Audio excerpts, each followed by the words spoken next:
Hi there everyone, Lars here with another Nagatoro review brought to you by Camille's Harem. Not just a podcast for novice writers by novice writers, but also a YouTube channel by novice writers for novice writers. Because writing is an adventure, it's more fun with friends. And we got to one of the best parts of the entire story right here. This is the moment, episode 9 of season 2 of Please Don't Tease Me, Miss Nagatoro, is a massive turning point.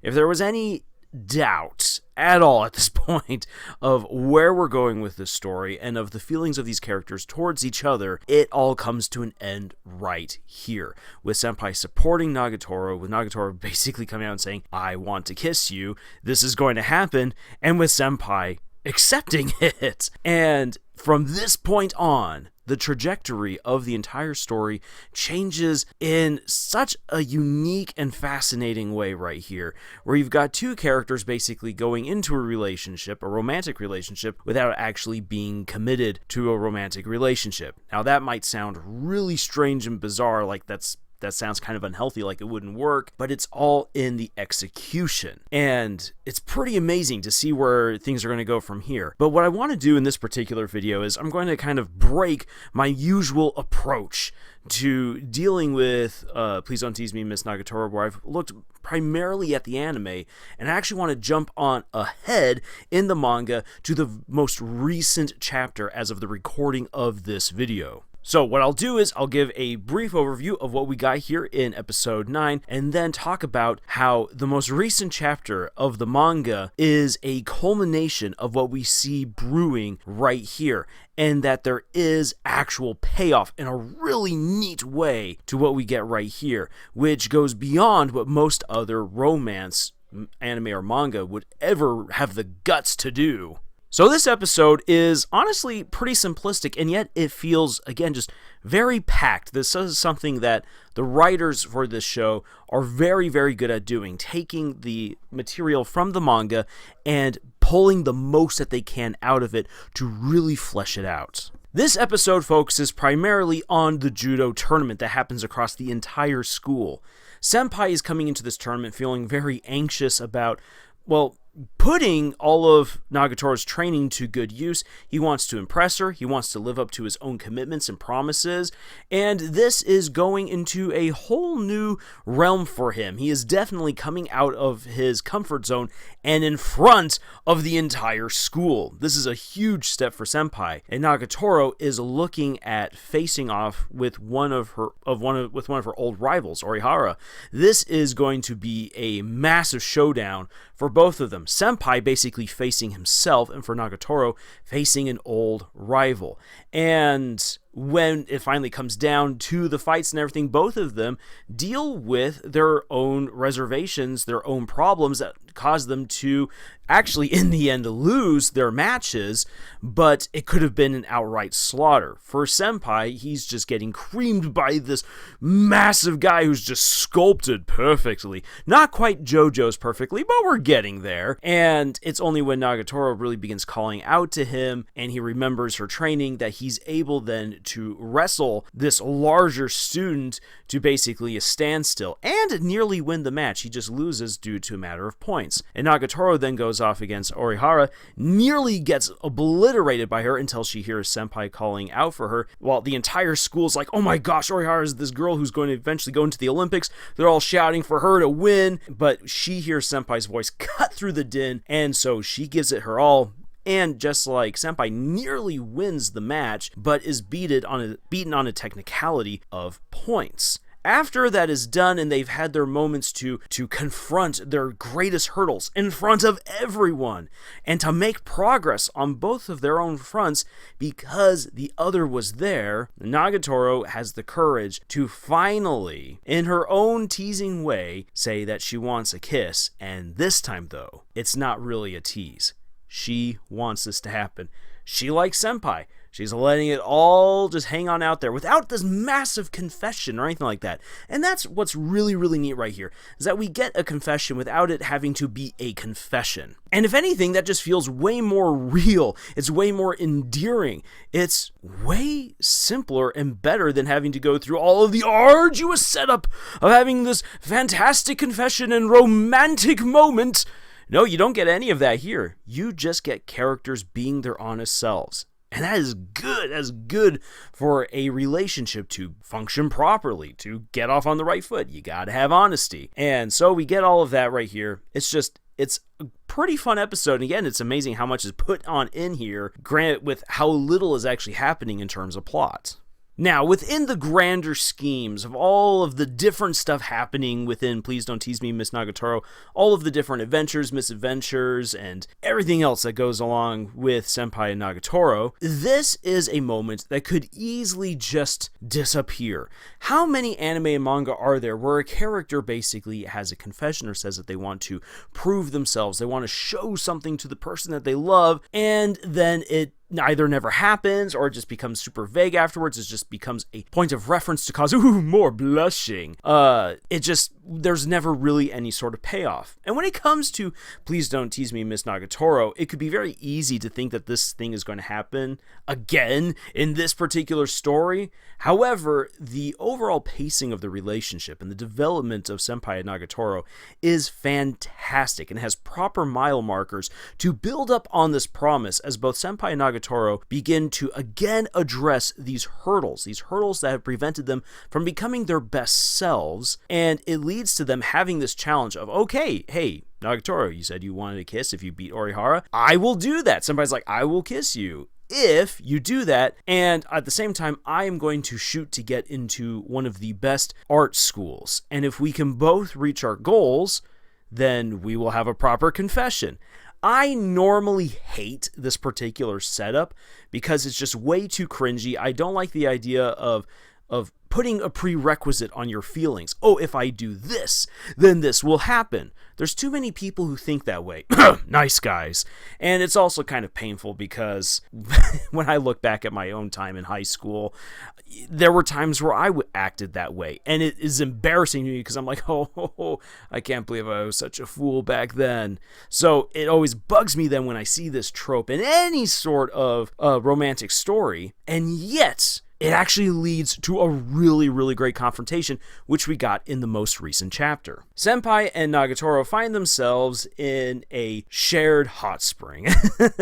And oh boy, things get steamy real fast, both literally and figuratively, as they get into the pool together, and Nagatoro's teasing Senpai, and Senpai is honest when she's like, am I turning you on? He's like, yes. Do you want to kiss me? Yes. And so she's like, oh, well, I am going in for this. We're all alone. This is the perfect setup, and she's getting ready to steam his rice. But then Senpai shuts it down. He's like, wait a second, I'm not going to kiss you just yet. Have you given up? Or you haven't beaten Orihara yet. That was the condition of me kissing you. You're going to beat her. Have you given up and that's why you're just going on with this? They have a conversation and Nagatoro admits, I am not good enough yet to beat her. Yeah, I'm getting stronger, I'm learning some new tricks, but there's a reason why she's going to the Olympics and I'm not. So I don't feel like I'm going to beat her. I'm feeling all depressed. Come on, Senpai. The atmosphere is just perfect. It's just right. Let me steam your rice, big boy. And Senpai shuts it down. He's like, no. Yes, I told you that I like you. Yes, you're turning me on in this moment. Yes. Oh boy, would I love to go all the way and get my rice steamed. But no, girl, that ain't going to happen right here. And this could be a moment where it's like where people are saying, for one thing, like, oh, look at Chadpai go. Isn't he so awesome? And other people are like, dude, why? You're like, she's right there in the palm of your hand. I would do it. Why don't you? It's just because you're weak. Well, it's actually more important. It's bigger than either of those approaches. In order to understand the significance of the most recent chapter from the manga and how it ties into episode 9 of season 2, we have to understand how Senpai himself has grown as an individual. He was cut off from everyone. He lived in his own little fantasy world of art. He had a few people, he had a few friends and a few acquaintances through school and clubs that he had some close relationships to, but really Senpai was just in his own little world. Nagatoro forcefully brought him out of that world and threw him into a whole bunch of chaos, and he had to confront a whole bunch of weaknesses and anxieties, foibles, and challenges that he had been avoiding for so long. Senpai has been working hard to overcome all of these things throughout his adventures with Nagatoro. And he has learned the importance of putting in the hard work. He has learned the importance in not leaving stuff up to fate, but rather you are the one who gets to make your own happiness. And your own happiness is derived from the effort, not from just simply enjoying the moment. When he got to do the nude sketch of Nagatoro, what makes this ultimately special is because of all of the different things leading up to this point. Senpai having to become a better artist, and Nagatoro herself having to become more comfortable with Senpai drawing her, and Senpai himself having to overcome his weird block of it's like, I'm an artist and I will draw nudes, but I can't.